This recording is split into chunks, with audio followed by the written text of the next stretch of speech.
अखेर राज ठाकरे परदेशातून परतले आणि पुन्हा एकदा राज आणि उद्धव एकत्र येण्यावरून चर्चा सुरू झाल्यात।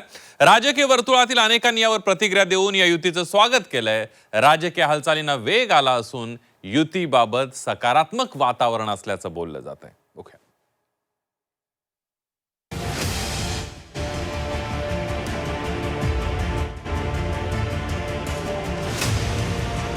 राज आणि उद्धव ठाकरे एकत्र येण्याच्या चर्चांनी जोर धरलाय। एका पॉडकास्ट मधून राज ठाकरेंनी उद्धव ठाकरेंना एकत्र येण्याचं आवाहन केलं।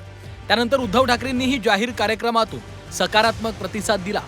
यानंतर राज्याच्या राजकारणात मनोमिलनाच्या चर्चा सुरू झाल्या।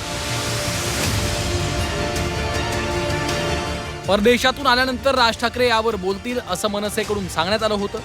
त्यामुळे राज ठाकरे परतल्यामुळे आता हालचालींना वेग आल्याचं बोललं जात आहे। उद्धव ठाकरे युतीबाबत सकारात्मक असल्याचं सांगून संजय राऊतांनी उत्सुकता वाढवली। पवार यांनी असं म्हटलेलं आहे की राज ठाकरे आणि उद्धव ठाकरे एकत्र आले तर चांगलं आहे। शरद पवारांच्या तोंडात साखर पडो, त्यांच्या भावना आम्ही समजून घेतल्या सगळ्यांनी।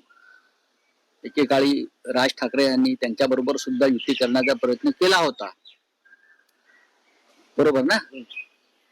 पण या भावना आहेत, त्या भावना आमच्यापर्यंत पोहोचलेल्या आहेत। स्वतः माननीय उद्धव ठाकरे हे या विषयावर अत्यंत सकारात्मक आहे, अत्यंत सकारात्मक आहे। आणि माननीय उद्धवजींचा हा सकारात्मक विचार महाराष्ट्राचं राजकारण भविष्यामध्ये पूर्णपणे बदलून टाकल्याशिवाय राहणार नाही। राज्याच्या राजकीय वर्तुळात यावरनं प्रतिक्रिया उमटल्या। शरद पवारांनीही राज आणि उद्धव ठाकरेंच्या एकत्र येण्याबाबत भाष्य केलं। तो एकत्र आले तर राज्याच्या राजकारणाला एक नवीन दिशा मिळू शकेल। तसे असं सविस्तर संमेलनामध्ये आहोत। या सविस्तर संमेलनामध्ये राजकारण आणू नका, राजकीय प्रश्न आणू नका। कोण कुटुंब एकत्र येत असेल तर आनंद आहे, परंतु त्या संबंधीचं भाष्य करण्याचा असा प्रसंग नाही। लोकसभा आणि विधानसभेनंतर आता स्थानिक स्वराज्य संस्थेच्या निवडणुकीचे वेध लागले।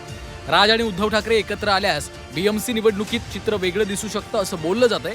आणि याच पार्श्वभूमीवर प्रकाश आंबेडकरांनीही या युतीच्या चर्चांवर प्रतिक्रिया दिली आहे।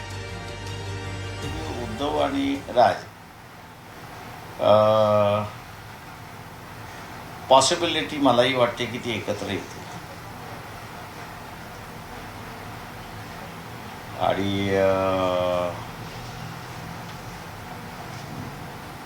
ही अस्तित्वाची लढाई असेल त्या ठिकाणी बीएमसी ते बीएमसी आहे। हा तुम्ही जर टिकलात तर बीएमसी, तुम्ही टिकला नाही तर कुठे बीएमसी। दरम्यान हुतात्मा चौकात मनसे अध्यक्ष राज ठाकरे आणि खासदार सुप्रिया सुळेंची भेट झाली। सुप्रिया सुळे हुतात्मा स्मारकाला अभिवादन करण्यासाठी दाखल झाल्या होत्या।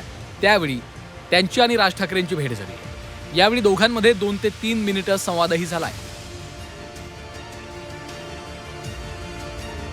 एकतर ठाकरे कुटुंबाचे आणि पवार कुटुंबाचे 6 दशकाचे प्रेमाचे ऋणानुबंध आहे। कैलासवासी बाळासाहेब आणि मीनाताई आणि माझ्या आई वडिलांचे अतिशय प्रेमाचे संबंध। त्यांनी एकामेकाच्या विरोधात टोकाची भूमिका राजकीय घेतली, पण आमचे कौटुंबिक संबंध दोन्ही बाजूनी जपले गेले आणि तेच संस्कार हे माझ्यावर झालेले आहेत। त्याच्यामुळे अर्थातच उद्धवजी आणि राजजी हे दोघंही माझ्यासाठी भावासमान आहेत आणि ते दोघं एकत्र येत असतील तर मी आधीही बोललेले आहे की महाराष्ट्राच्या हितासाठी दोघंही मनाचा मोठेपणा जो दाखवत आहेत हे खरंच कौतुकास्पद आहे। आणि माझे तर कौटुंबिक संबंधी आहेत, त्याच्यामुळे एखादं कुटुंब एकत्र येत असेल आणि त्यातून चांगलं राज्याचंही होणार असेल तर अर्थातच कोणीही व्यक्ती जी थोडीशी जबाबदार आहे ती अर्थातच त्याचं स्वागतच करते। राज आणि उद्धव ठाकरे एकत्र येण्याची चर्चा महाराष्ट्राच्या राजकारणाला नवी नाहीये, मात्र यावेळी चर्चेचा सूर कधी नव्हे इतका सकारात्मक दिसतोय। दोन्ही बाजूनं युतीसाठी पावलं टाकली जात आहे। त्यामुळे ही केवळ चर्चाच न राहता युतीबाबत ठोस पावलं उचलली जाण्याची शक्यता आहे। ब्युरो रिपोर्ट, झी 24 तास।